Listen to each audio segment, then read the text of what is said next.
ওসমান হাদির মৃত্যুর খবরে রাতভর চলা বিক্ষোভ ও নাশকতার মধ্যে বাঙালি সংস্কৃতি চর্চার ঐতিহ্যবাহী সাংস্কৃতিক সংগঠন ছায়ানটে হামলা, ভাঙচুর ও অগ্নিসংযোগের ঘটনায় প্রতিবাদ মুখর হয়ে উঠেছেন দেশের সংস্কৃতি কর্মীরা।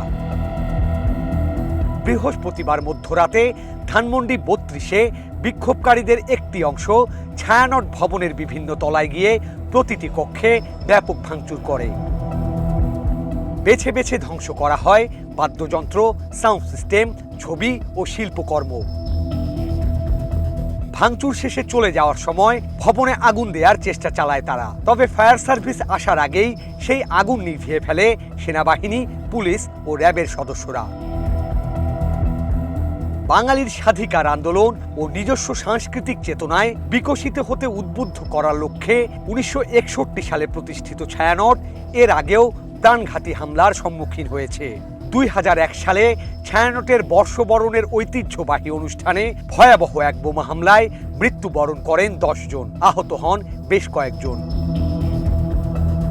হামলা ও অগ্নিসংযোগের ঘটনার ক্ষয়ক্ষতি পরিদর্শন করে হামলাকারীদের খুঁজে বের করে শাস্তি নিশ্চিতের কথা জানান সংস্কৃতি উপদেষ্টা।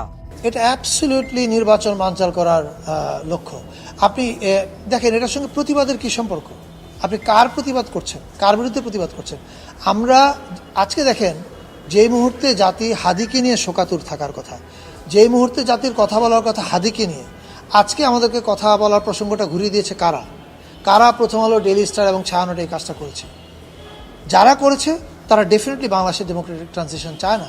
চাইলে তো আমরা তো আজকে হাদিকে নিয়ে কথা বলবো, হাদি আমাদের আজকে আলোচনার বিষয়বস্তু, আমরা তাকে নিয়ে শোকাতুর থাকবো। হি ইজ আওয়ার কি বলে সিম্বল অফ রেজিস্ট্যান্স। কিন্তু হাদি কি কখনো এই কাজ করেছে? হাদি কি এসে এখানে কোনোদিন বলেছে কাউকে যে তুমি গিয়ে ওখানে একটা ঢিল ছুঁড়ে আসো? এটা তাহলে আপনি কী কাজ করলো? মানে যারা করলো তারা তো কেউ আসলে এই হাদির ঘটনার সেন্টিমেন্টটাকে ব্যবহার করে একদল লোক সুযোগ নিয়েছে। এটার সঙ্গে আপনি মেইন স্ট্রিমের কোনো সম্পর্ক আছে বলে আমি মনে করি। আমি মেইন স্ট্রিম বলতে বোঝাতে চাই, কালকে শাহবাগে কারা ছিল? হাজার হাজার ছাত্র জনতা ছিল। তারা কেউ একবারও এই কথা বলেছে যে তোমরা ওখানে যাও? কেউ একজনও বলেনি। যত জায়গায় আপনি দেখবেন যে ক্ষোভ জানিয়েছে, মিছিল করেছে হাদির জন্য, তারা অফকোর্স তাদের ক্ষুব্ধ হয়েছে, কিন্তু সেই ক্ষুব্ধ হওয়ার জন্য তো কেউ হঠকারী কাজ করতে পারেনি। বারবার আঘাত সামলে ঘুরে দাঁড়ায় অদম্য ছায়ানট। শুক্রবার বিকেলে ভবনের সামনে দাঁড়িয়ে সুরে সুরেই জানানো হয় হামলার প্রতিবাদ। গানে গানেই প্রত্যাশা জানানো হয় অসুরকে দমন করে সুরের বিজয়ের।